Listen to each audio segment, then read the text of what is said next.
Hey guys, what is up? It is Final Hour here. Welcome to another one of my videos. In this video, I'm just going to give you guys a brief breakdown of patch 6.13. Now, I'm not going to make this video like 50 minutes long. I'm going to try to keep it under 10 minutes. Just give you like a brief oversight as to what Riot changed in this patch and what it means for competitive as well as ranked / casual play. So, without further ado, let's just jump right into it. So, first champion that got a net overall nerf that I didn't expect Riot would address is Blitzcrank. They pretty much changed his rocket grab, his power fist, as well as his static field. Starting with his rocket grab, instead of pulling directly on top of Blitzcrank, now it pulls 75 units in front of Blitzcrank. I mean, it's just one of those changes. I guess they're doing a full-fledged quality of life, quote unquote, change to Blitzcrank in terms of playing as Blitzcrank as well as playing against playing against Blitzcrank.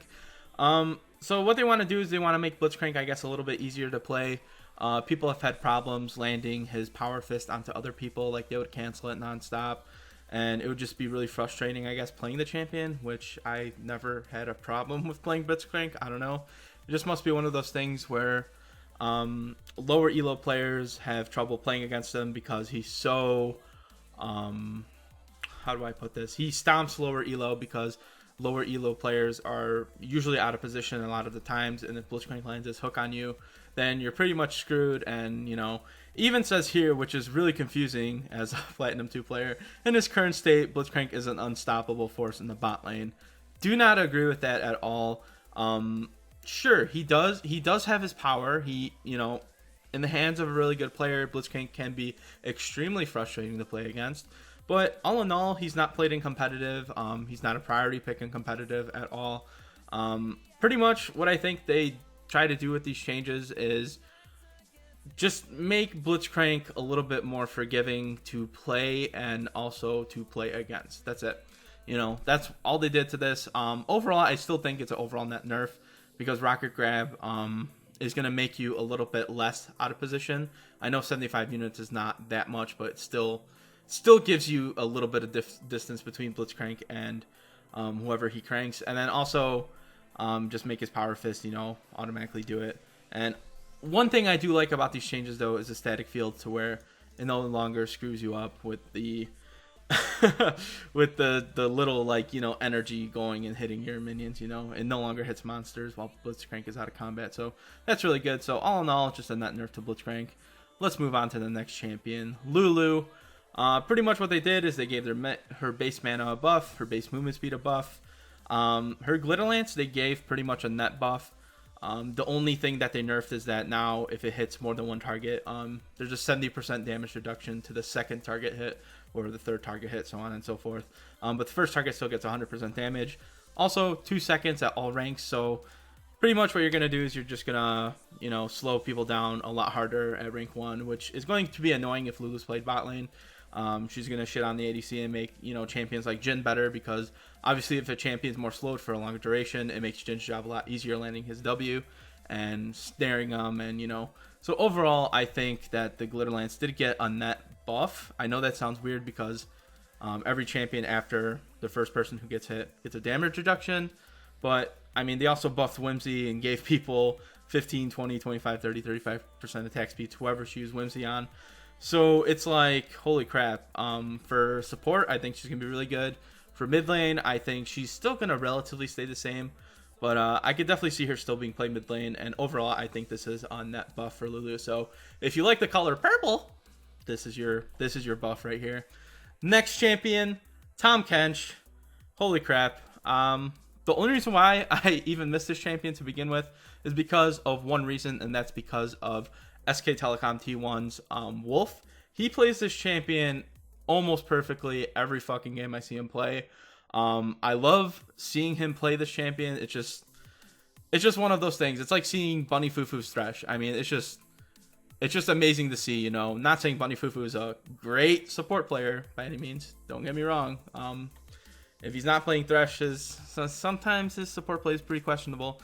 But yeah, the only reason why I want to see Tahm Kench buffed is so Wolf can just show you how to play this champion. I mean, he already shows you how to play Tahm Kench, but since he's not like specifically a meta champion right now, He has certain situations where he could be picked, but I kind of want to see Tahm Kench in the meta for that reason. But then again, I am an ADC main, so seeing him in the bot lane a lot more often is going to be very, very annoying for me. And as Riot says, oh my god, he types angry onto his keyboard. How can you buff Tahm Kench? We hear you, imaginary straw man. Do not worry. Do they though? Because these changes look really fucking bad. If you play ADC or if you're going to play against a Tahm Kench in the future. So pretty much what they did is they took his ultimate. They removed its passive that no longer deals 2, 4, 6% of bonus health and as damage on attacks and abilities, but they added onto his passive, and it also stacks 3 times. So if you get it 3 times, it's 3%, 3.75%, yeah, 3.75%, and 4.5% at levels 1, 11, and 16. So essentially, they just moved his passive from his ultimate to his actual passive, you know. And they also buffed his Q, Tongue Lash. It does more damage later on in the game. And they also, I think, buffed his Thick Skin, which it doesn't seem like it initially because, you know, 100% of the damage taken now goes down to 70, 75, 80, 85, 90%. And also his Gray Scaling Health Conversion actually did get a buff, so... Oh, excuse me, sorry. I just ate. I had a burp. So they nerfed like the damage to Gray Health conversion, but then they buffed the Gray Health to healing conversion. So it's just gonna make him have better sustain but less net shielding, if that makes sense. But the new passive, Less Thick. I think someone at Riot doesn't know how to spell check because I think that's supposed to say THICK. But maybe they did it on purpose. Who knows? Maybe for the memes. You know what I'm saying? Anyway, the shield no longer decays over the duration. So the duration did get nerfed by half, but it's not going to decay at all. So pretty much you're just going to have a pretty strong-ass shield for 3 seconds, and there's no one anything can do about it, you know? So all in all, I think this is a pretty good net nerf for Tahm Kench, and you actually might see him back in the bot lane in competitive play. It just all depends, I guess, pretty much on how he feels. His ultimate did actually get a pretty good buff too. Channel duration is only 6 seconds now, but his cast delay is only 0.25 seconds. The warning time is 1 second, so you're gonna have less time to react to this if you're the opponent. And his range actually got buffed too, so now it's 4,500, 5,500, 6,500 from the flat 4, 5, and 6,000. So what this means is I think he's going to be able to gank a lot more often. He's going to be generally a little bit better in terms of tankiness. He also does a lot more damage.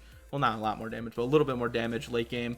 And yeah, I think overall he's going to be a little bit more offensive.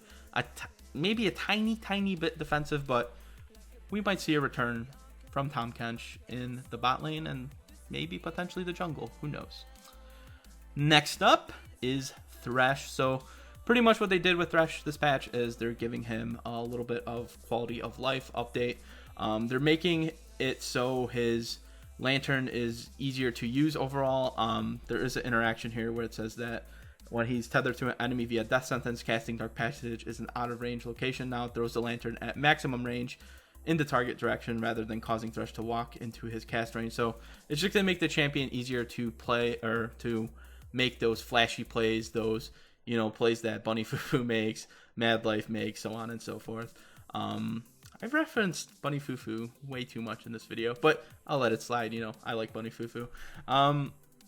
Yeah, and just overall, they also changed his AP ratio. They removed it actually from his Dark Passage, and now it's a soul ratio. Now gains 1 shield per soul collected. Riot did want to address this because they said that souls are just like an anti-fun portion of the game if you play Thresh. It's annoying to pick them up. It's not really worth picking them up. But now you have a reason to because it gains a 1+ permanent shield on his W at all times. So yeah, just a quality of life change. Honestly, I think it's like a tiny buff. He'll still be played in competitive. He'll still be played in casual/ranked play. I mean, it's Thresh. This is the champion that started all this mini game crap and all these unique interactions and stuff like that. So yeah, just a tiny buff. Still be played. And yeah. Next up is Zyra. So As an ADC main, I absolutely hate Zyra. Never want to play her. I hate her as a champion. She does so much damage in the bot lane. I think every single fucking game I've played, either with or against the Zyra, this freaking champion, which doesn't even generate that much gold because she's playing support, somehow does the most damage in the game. More than a Fed Vayne, more than like Karthus. Like, it doesn't even make sense to how this champion does so much damage, but she does. So Riot did address this here a little bit. They're trying to nerf some utility portions of her kit. So Garden of Thrones, she's not going to spawn, or Garden of Thorns, sorry, not Thrones. I've been watching too much Game of Thrones this week. But anyway, so pretty much her seed spawn times are they're increased, so that way they don't spawn as often. They just fixed a bug on her Q, and then also her ammo recharge time takes longer to be up. So yeah, pretty much a net nerf. She'll still be played a lot in the bot lane. She just still does way too much freaking damage.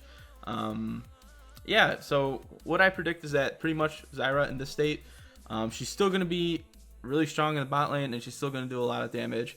So I'm hoping they tweak her damage just a little bit in the next patch, but we'll see how this works. I haven't played against Zyra yet since these changes, so yeah, we'll see. Next up, Zillion. They just fixed a bug on his Chrono Shift. Not a big deal. Still the same. Gnar, they pretty much just gave him a flat out like buff. So, I mean, Gnar has started to see competitive play recently.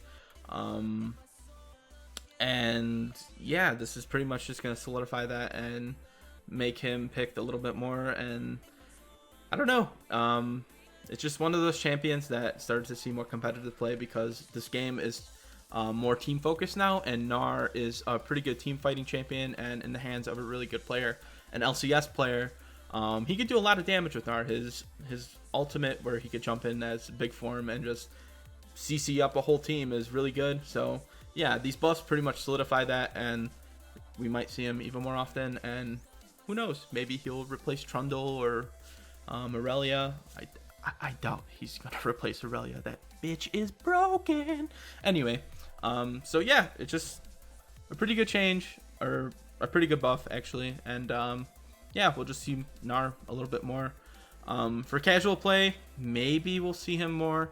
It just depends on the player. And yeah, he's just one of those champions where in the hands of a really good player, a high elo player, he will be used a lot because his ultimate is kind of hard to manage. And you know, in lower elo, he'll be used by pretty much just Gnar mains and then people who just want to have some fun, you know. So yeah. Next up, Irelia. Oh man. Let me tell you guys, ever since they buffed the Trinity Force, I've had nightmares of Aurelia shitting on me bot lane. I mean, she's just so strong right now and so obnoxious. It has prevented me from playing champions like Twitch or, you know, Jinx. Like, just pretty much anyone in mobile, you just cannot play against Aurelia. She will dash on you, she will stun you / slow you, and she will shit on you. I mean, I've literally done everything under the kitchen sink to try to fight Aurelia, but I mean, it's just impossible. So what Riot did is they pretty much nerfed her ultimate and made her less stronger, I guess, in lane. But she's still really strong. I wish they would have nerfed her W a little bit, but you know, nerfing her ulti, I guess, is fine and will provide overall less pressure in lane. And she can't just ult a wave and then teleport bot and then, like, you know, just absolutely destroy you as free as she did before. So yeah, I mean, it's a, I guess, okay nerf, but Aurelia is still going to be Aurelia and just absolutely dumpster people.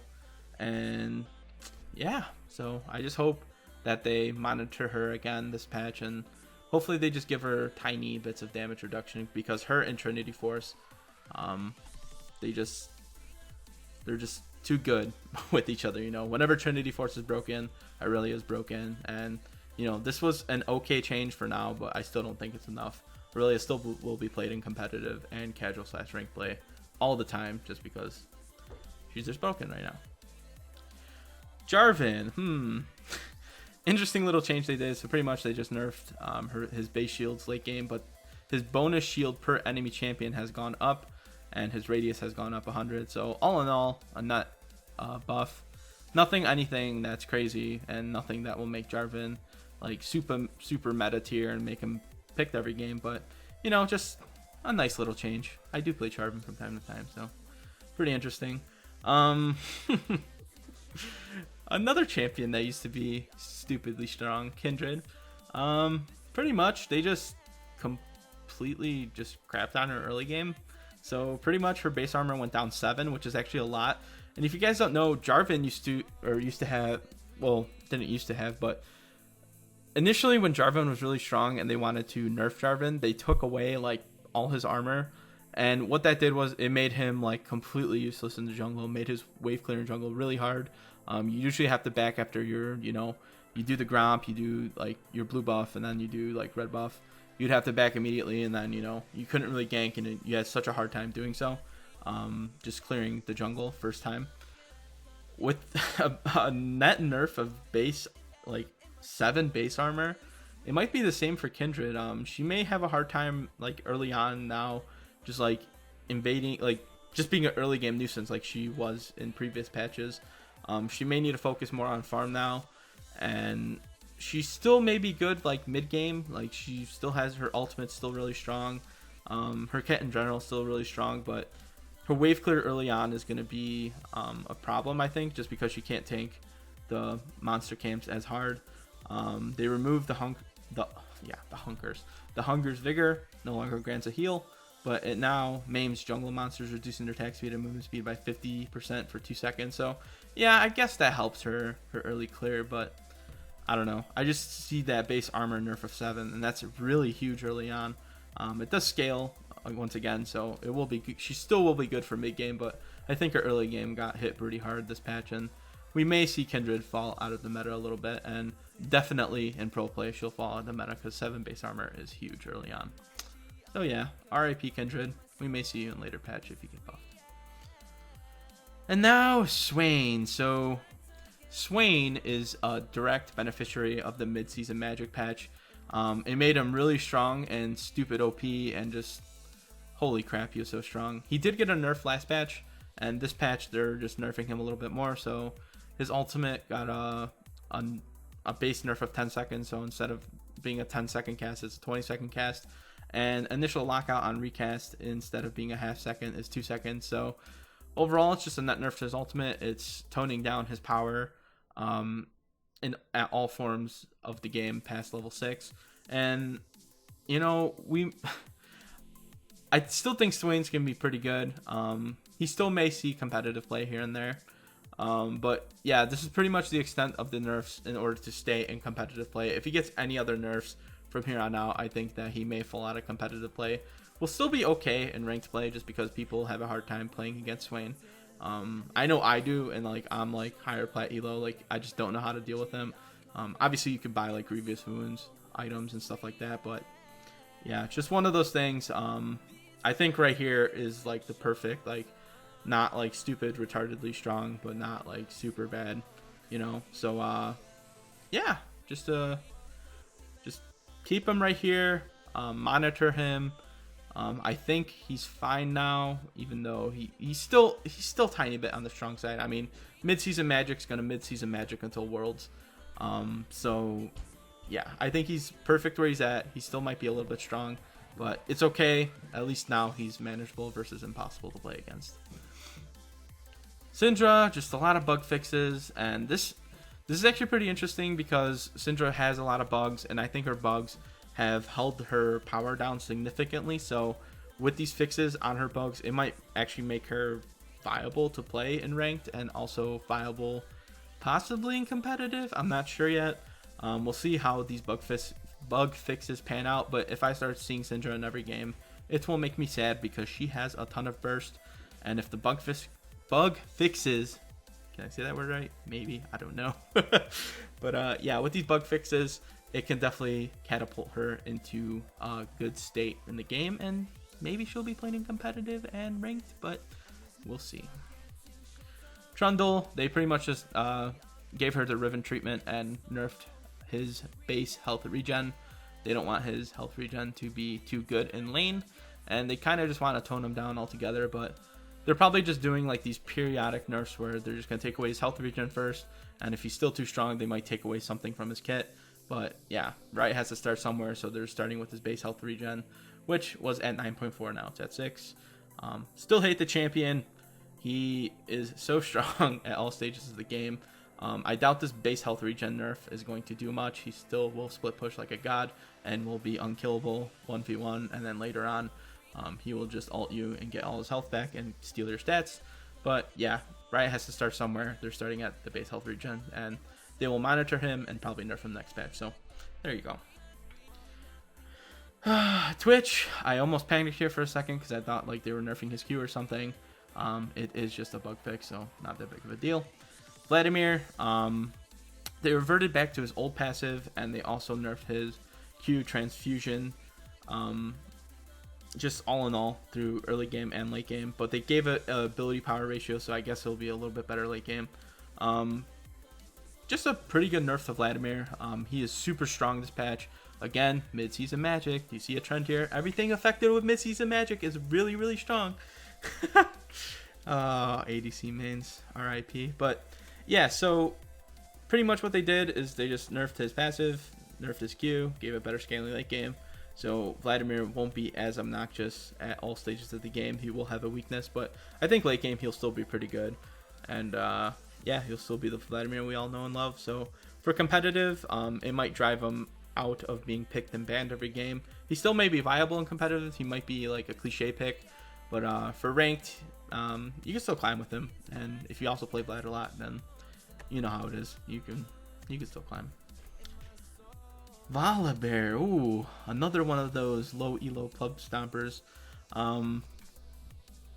Let's see here. Frenzy damage got nerfed early game, and his attack speed per level also got nerfed early game. So pretty much what they want to do is they want to tone down Volibear early game. My one thing with Volibear is that I always see Volibear completely stomped early game. Like I always see him be like 5-0, 6-0, 7-0. But once you hit like mid game or late game, I always see him feed or just not be relevant in game because people just kite him. And sure, he does a lot of damage, but in a team fight, he doesn't really bring much to the table other than, you know, to tank health or to tank damage and whatnot. And I don't know, with these nerfs, I think that Volibear might actually just fall out of the meta. He was never played in rank or in competitive, and now he might actually be a pretty bad ranked pick. So I don't know. I never was a fan of Volibear. I never thought he was really any good. I just feel like he's one of those picks where he could just stomp people because they're just out of position and they don't pay attention to wherein bear is flying at you at 100 miles an hour. But yeah, Riot decided that he was a problem, at least early game, and they nerfed him. So now I just don't think he should be picked at all. But then again, if you're watching this video and you're a Volibear main, you might give me a dislike. But I'm sorry, that's just how I feel. I don't think Volibear is a good champion, and now with these nerfs, I especially don't think he's a good champion. Yeah, just stay away. Unless you're a Volibear main, then you'll probably leave a hateful comment down below. Please don't, but yeah, if you want to give me criticism, that's fine. But yeah, overall, don't play this champion. He sucks. Ziggs, just a bug fix, not really anything special. Howling Abyss, I honestly don't really care about Howling Abyss. If you want to stop this video and just read the notes really quick, I'll let you do so. Items, the Ancient Coin line, all in all, got a net buff. Of course, Riot tacks on 5% CDR just because they're Riot games, and if an item needs buffing, yeah, just tack on some CDR. Screw it. We don't feel like adding new and unique, interesting things to the game. Just tack on some CDR. Hell yeah, dude. No Man's Medallion also got 10% cooldown reduction increase. It's honestly a net 5% since Ancient Coin now gives 5%, so you're only getting a 5% in addition to the other 5%, which makes it 10%. But yeah, health regen actually got nerfed. That's not a big deal. Mana regen got a buff. That's interesting. And yeah, Talisman Ascension got an armor buff, health regen buff, mana regen nerf, and total cost went up 300, but now it builds up to 20% movement speed over 2 seconds while near turrets, fallen turrets, or void gates. That's actually pretty interesting, and I can see that. That's an interesting mechanic. We'll see how that works out. Haven't played against it yet, but yeah, Ancient Coin actually might be viable now. Relic Shield, they didn't really do much. They just changed the minion execute on it, making it a little bit easier for mid-game and late-game. Not a big deal. Spell Thief's Edge, the passive is no longer put on cooldown when killing enemy pets, so if Malzahar comes into your lane or something and you kill its pet, it won't set the cooldown trigger and make you not get any gold, so that's pretty good.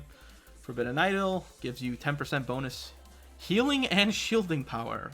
Oh my god, that is terrible. If you're a Soraka main, you're probably partying in the streets. If you're a Janna main, you're joining her, partying in the streets. My thing is, with these healing and shielding things, like especially like getting bonus healing and shielding, Riot has been known not to balance healing and shielding all that well. And honestly, I think this just buffs like Karma, Soraka, Janna, and Karma's already in the state where she's like really strong competitively and also strong in ranked play. So with these buffs, I mean, Karma support is just gonna be so freaking good. Like, imagine a 15% bonus healing and shielding power onto your already broken shield. I mean, you're just gonna, holy crap. I can't even imagine this as an ADC main.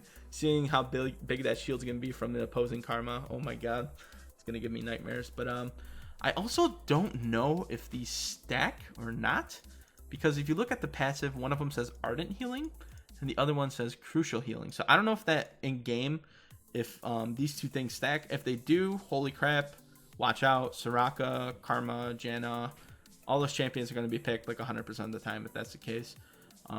Actually, maybe not, because yeah, these items are actually pretty expensive. But still, like, imagine like a mid-late game like Soraka healing you for like an additional 30% bonus healing and shielding power. I mean, that's kind of unreal if you get both of these items. But yeah, interesting changes. Ruby Sightstone got a net buff as well. Active item cooldown reduction 20%. That's interesting. Not that big of a deal, but just a nice change to Ruby Sightstone if you're a support player. Hextech Proto Belt. Dash now disable spellcast and channels for duration. Not a big deal. Wards give you experience now when you hit them and kill them, which is interesting, but again, not a big deal. Catch up experience now scales continuously with percent missing level rather than remaining at a set value from level to level. I guess it just scales more smoothly, not a big deal. Post death kill experience, so let's say if you're top lane and your opponent dives you or something and they kill you, and then wait, hold on. Oh, they just gain experience from nearby kills. So if a team fight happens and you die early on in the team fight, but let's say your teammate gets like 3 kills or something, you still get that experience within a 10-second time frame. So that's pretty interesting. Early kill rewards, they are, let's see, early kills grant less experience. So yeah, not that big of a deal. Oh, here we go. Really excited for this change to teleport, because I cannot tell you how many times I've played bot lane and I like literally step a millimeter over the midpoint at river and all of a sudden you just hear, oh, there's their mid laner. Whoa, there's their top laner. Where's my top laner? Oh, they're not here because they burned teleport into lane. And it's just so frustrating to play against teleport as an ADC main. I mean, you already have to worry about the jungler. You already have to worry about so many things, like you're squishy, you don't know if your support's going to play well, if there's a ward behind you at any point. I mean, there's so many things you got to keep tabs of, and this teleport change is actually really good because you're going to have an extra second to react to it, and it also is going to tell you they're always visible, even in Fog of War, if you have vision within 500 meters of the target location. So you're going to see the teleport come in more often. You're going to have an extra second to react to the teleport. And just all in all, it's a net good change for the bot lane because it's going to force a little bit more 2v2s. And also that extra second channel, it allows for your top laner to stop their channel or their mid laner to stop the other mid laner's channel. So all in all, really like this change. Helps out ADCs a lot and just helps out the bot lane a lot because now it will force more 2v2 interaction. For ranked play, this is actually a really this is a wait and see change for sure. I don't know if teams are going to react and be like, oh crap, teleport's probably not worth taking anymore. An extra second is just going to completely kill the whole premise of the teleport. I don't know, you know, how that's going to affect competitive play 100%, but yeah, if you know, competitive doesn't see teleport as a viable option anymore, they might just go ignite again, or who knows, heal. I don't know. Well, it's a wait and see for that. Yeah, just I like. I'm so happy. I love that change. I hope that it stays for the long haul and gives less power to top and mid. If you're a top and mid watching this, I'm sorry. It's just that bot lane hasn't been getting screwed over for so long that yeah, interesting change. Dragons and Rifthail no longer level up during combat. That's interesting. Attack move. Sorry, marksman. Oh yes, attack move has been fixed. I use this way too often and sometimes it does bug out on me. Glad they changed that. Ranked emblems. Yeah, it's just a distinguishment between solo and group or fully stacked teams. It's going to show you if you're a boosted animal or if you're a solo queue player, pretty much. Just saying it how it is. Just saying it how it is. If you like playing as ranked 5s in dynamic queue, yeah, I mean, I don't know. They're just pretty much with this update, they're just trying to cater to solo queue players because they got completely screwed over with the whole dynamic queue system. And honestly, as a solo queue player myself, I do play, you know, with friends and whatnot from time to time, but I really core myself as a solo queue player. I do believe in the solo queue system, in showing, you know, actual skill and, you know, how you play with 4 other random people. But if you like play with a team of 5, like what's stopping you from pairing up with like 4 of your diamond friends who are playing on their smurfs and then you just get a free pass to diamond? You know what I'm saying? So pretty much this is going to give you like an emblem saying if you're a boosted animal or if you're a solo queue player. Pretty much. That's just how I see it. I'm just being honest. That's my opinion on it. Is that's what it's going to show, and that's what they're trying to do, is to appeal to solo queue players while still appealing to the dynamic system. That's just how it is. Rank tier restrictions. They're just changing how you can queue with other people. They said they were too strict on their last time around with, you know, who you could play with if you're diamond and above. So they just pretty much made changes. Of course, I'm not diamond, so I don't necessarily care about this update, but maybe I will be soon enough. So close, but still, yet so far. But yeah, if you're any one of these players, rejoice. You could play at least with some of your friends now instead of essentially no one. Friends list update, bug fixes, and yeah, that's pretty much it. I think I went way over the 10-minute mark, but this is my first patch notes in a while. So all in all, I mean, it was a pretty interesting patch.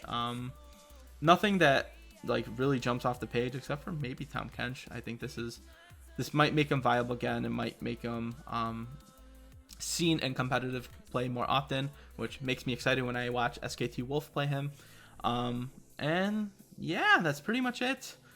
Overall, I think this is an okay patch. I wish they just nerfed things a little bit more and buffed other things a little bit more, but all in all, what are you gonna do? It's a pretty medium-sized patch, so nothing crazy, nothing like the mid-season Magic where they made pretty much every target focus they had pretty much was OP at one point or another. But yeah, that's it. This has been Final Hour. Hope you guys enjoyed this video.